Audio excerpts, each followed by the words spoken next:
Why hello there everybody, welcome back to my channel. I hope you're all doing well. So today we are going to be planning out my island. If you've seen my most recent video, I said that I was wanting to change a lot of things on my island without completely flattening or restarting, but pretty much so. And so I decided in that video that planning really would be key. I made that video shortly after I started filming another video in which I tore down my entire shopping district, which is one of my favorite areas on my island. And I did that because I wanted to, kick off this remodeling process with a bang. And the day that I started filming that, I was working my way through it and I was just like, what have I done? I had instant regrets, this kind of pit in the bottom of my stomach, like many regrets. And so I decided to just put a hold on that for a minute and to sit back and actually think about what I'm going to be doing to my island, because at the end of the day, this is meant to be fun, not stressful. And planning, it sounds weird, is actually one of my favorite things to do. I love to plan out my days in real life. And so I just thought that actually, taking a minute to use this fantastic tool to actually plan out what I was going to do to my island would just be a sensible idea. Okay, so let's actually talk about this planner that I'm using. So this site that I'm using is called Island Planner by Bubble Wand Games.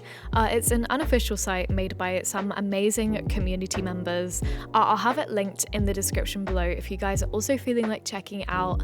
I know that there is a 2D island planner, which I'm pretty sure was brought out and made before the game had even came out last year, and I have used that for, I think it was back during last summer when I wanted to make some changes to my island, and that is also a really good tool. I think it's better if you want to make kind of a quicker design of your island, I suppose, but I just wanted to use this 3D tool for planning out my remodel because I just wanted something which was a tiny bit more accurate. And I also just wanted to be able to cram a bit more detail into this plan.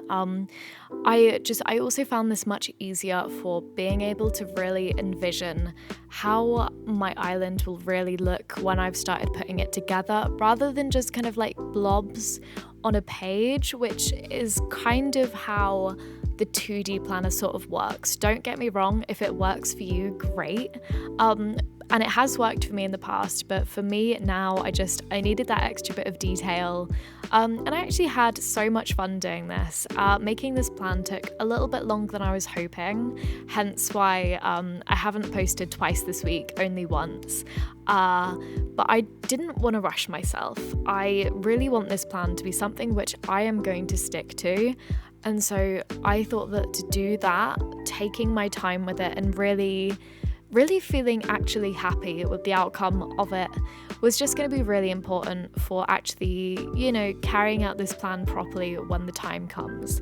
So let's talk about what I'm actually doing right now. I have been building in my museum area, which is an area which I wanted to keep intact, as well as my campsite area somewhat. My campsite area is going to be changing a slight bit, but anyway.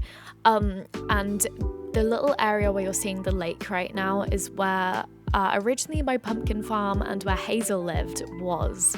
But with the newest villager that we found in the villager hunt I did a few days ago, or now like a week ago, whoops, I thought that their house would look perfect next to a lake. And I've seen so many amazing inspirational pictures of giant fishing lakes on people's islands. And while this lake isn't going to be quite as big as some other people's, I thought it would be fun to just incorporate something like that on my island too. Hazel, however, will not be moving too far away because I've just built in a little dock into the river just there. Again, totally inspired by a picture that I saw on Pinterest, and that is where Hazel will be living instead. So she's not moving too far, but just, slightly downriver. I also just want to really quickly mention right now that this video is not going to be a really comprehensive how to plan your island tutorial. I considered making it that, but then I remembered, oh wait, I'm not the right person to do that. And I think that maybe I'll feel like I am the right person to do that once I've kind of proven to myself that this method has worked for me. If a couple of months down the line I decide to finish my island and then completely start again, who knows? This video is just going to be more of a how I planned my island, and hopefully you guys will find some, help in it.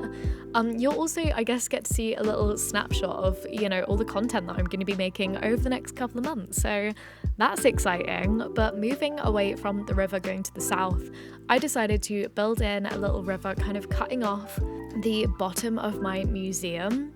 And that's because I always felt like with how my island is right now, my museum just kind of chills there. There's no kind of definitive border of where it starts, where it ends. And so I thought that building in a little bit of river with a land bridge would really help with doing that.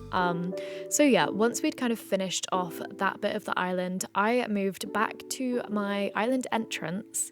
And I was really inspired by the island entrance on Colourpop's Island, which is where we did a little tour of a few weeks ago. This entrance is kind of different to all the ones I've done before. I prefer to have very open entrances. I know I've seen quite a few ones where they're very, I don't want to say claustrophobic, but where you're kind of quite forced in the direction that you have to take coming off the entrance. And I've never quite vibed with those. I like having the space to run about, go whichever direction I want to. The flow of my island is really important, and making sure that from a player perspective, I can move around as much as I want. So yeah, then this house that we're putting in right now is actually going to be Stitch's house. I thought it would be really cute to kind of make it quite tropical. I can imagine putting around lots of palm trees and coloured flowers, like, red and yellow flowers to match his house. So he's going to go right there. Now, I'm really sorry for how much we're kind of bopping about in this video. But we are heading over to what will be my shopping district. This is the big square that you can see there is resident services. And I love my resident services park so much, and I can't really imagine doing anything different with the awkward bit of space between the resident services and the beach. So I'm just going to keep it basically the same. As you can see, I'm not putting too much effort into the plan for that bit just because it will be staying the same.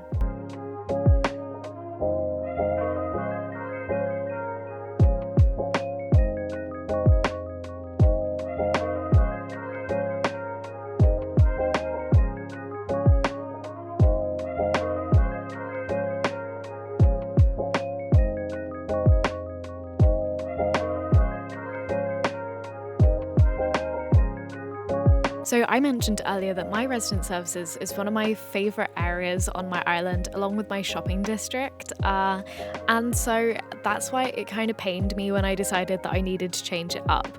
So what we're going to be doing is raising up all the land behind my resident services and then moving my shops up to there. If you are familiar with my island at all, I've always had like a big kind of fountain area in front of my nook's cranny, and I love that so much, and that will definitely be staying. It's just going to be moving up a level. And yeah, somewhat staying the same. I'm also going to be moving Able Sisters up there. That house that we've just popped in is also going to be Marina's house. I have got this vision where I kind of want to make it a really pink paradise in that little area where we can see both the Able Sisters and Marina's house, because they're both, very pink, very cute. I'm going to fill it with lots of white and pink hyacinths. I'm very excited. My Able Sisters is, again, another one of my favorite areas on my island, but in order for this remodel to work, I need to be flexible. And that is definitely something that I've had to be teaching myself during this process, because I can get very stuck in my ways, and for progress to happen, you've got to be able to change things up. So one other feature that I really wanted to have on my island was having, right where your river mouth is, having a waterfall there. So again, that was another reason why I wanted to move the shopping district up another level, so that I could have that there as a kind of cute water feature, kind of a dealio there. So yeah, the shopping district is kind of now going to be split into three, not quite tiers, but three areas. So we're going to have the resident services park down there, which has got a little not an official events plaza, but kind of a little area where I like to decorate seasonally. We are then going to have this middle tier where we've got Nook's Cranny, and then across the river Able Sisters, and then kind of like the big fountain area for them. And then as you can see, that bridge going behind is eventually going to be a kind of, I don't want to say faux shopping district, but kind of, you know, like a more of a display area where I'm going to build lots of stalls and a cafe and stuff like that up there. Just to kind of inject a bit more personality, because I've got this vision where I'm going to make it like all the stalls I'm going to put in, it's kind of like they're maybe owned by villagers on my island. I don't know, I haven't quite figured it out yet, but it's going to be really cute. We're going to have a little seating area up there. And yeah, if you just see this giant blob of path, that's where all the stalls are going to go. So I have vision, people.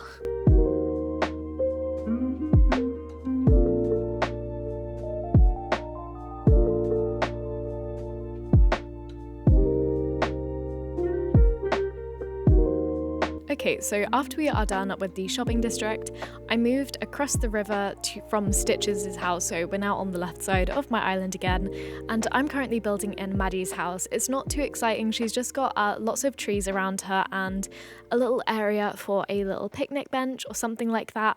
Her and Stitch's have always lived really close together on my island, and so I just thought that it would be really cute if I continued that, because I could just imagine them being really good pals and it would be cute keeping them together. But as we then continue over to the leftmost side of that area, I'm popping in what will be Antonio's house. I did originally imagine him living on the beach just down from my shopping district, but then I had this space here and I just had a bit of an epiphany where I wanted to have him almost own like a surf and fishing shop kind of a thing, as well as a juice bar, which, because my dock is also on this area of my island, I thought that it would just work really well and be really cute. So I'm so excited to decorate that. I mean, obviously we're in like winter right now, so it doesn't really make sense, but you know, hopefully come the spring and summer, it's gonna look really cute over there. So yeah, this giant big sand area is gonna be where the shop is gonna go, I think. And as we continue back, as you can see, we've kind of got this kind of awkward space in between my museum and between Antonio and Maddie's house. And okay, the vision for this is not completely finished yet, but what I'm thinking is that this is gonna kind of be like not a national park, but also sort of a national park, which is gonna be run by Matilda. And Matilda is someone who I've always not been 100% certain whether or not I wanted to keep on my island, but I've kind of really come to see her as a very motherly figure on my island, and I really like her, so I think that she will be staying. And so what I want to put in this park area is a little rose garden. I was watching one of Alvin Ink's most recent videos, and in it he had a very cute little rose garden, and I felt really inspired and I wanted to build a similar one on my island, kind of a very peaceful, calm area. And I know that with Matilda being a snooty villager, having her, you know, tend all of this area doesn't quite seem to fit, but I can imagine that she would just really love the roses and just want to keep them perfect. And I was hoping that she'd have the nature kind of hobby to, you know, tie this together a bit more, but she is in fact a sporty villager, or, you know, has like the sport hobby. And so I can just imagine her thinking that, you know, tending the garden would just be really good exercise. And so yeah, now we are moving on to the right of the campsite and building in where my house will be. I'm not sure if I'm just projecting my real life feelings of, you know, being kind of tired of living in the city in real life and wanting to move back to the countryside, but I just want to live on a farm and live my best farming life. So yeah, this is where my house will be eventually. Kind of building in a very practical little area for a shed and what will be a crafting bench. And yeah, I'm just going to be surrounded by farms out here. Just for practicality purposes, I usually prefer to be closer to my shops and everything like that, but I think it'll be a nice change and I can still get over to that area reasonably quickly. This is the point in the video where you might see a lot of areas which I've decorated, but that will be completely different later on, and that's just because I well, I decorated loads of areas and I hated them. So yeah, that bit that you just saw then was me popping in my second character, Peach's house behind the shopping district, as well as what will be Sprinkles' house, I think. I've got a vision for Sprinkles. I want her to run her own little like ice cream stand called like Sprinkles' ice cream parlor or something like that. I just thought that was really cute. So yeah, she's gonna run like a little grape farm, and that's gonna be pretty cute. Again, inspired by Colourpop's Island, can you tell? And yeah, now we're moving on to what will be a little peach orchard and where Bluebear will live. And I thought that this was, I can't tell if it's really cute or really lame, but Bluebear's catchphrase is peach. And so I thought it'd be really cute if she ran the peach orchard.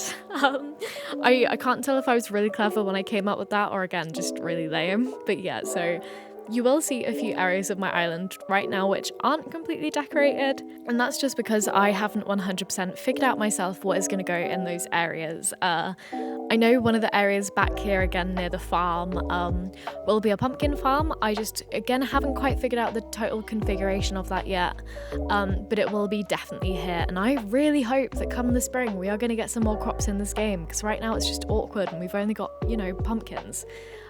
This is also where Anchor's house is going to be going. Again, we're back by the entrance and behind Stitches' house, and yeah, there's going to be a little honey farm and it's going to be very cute.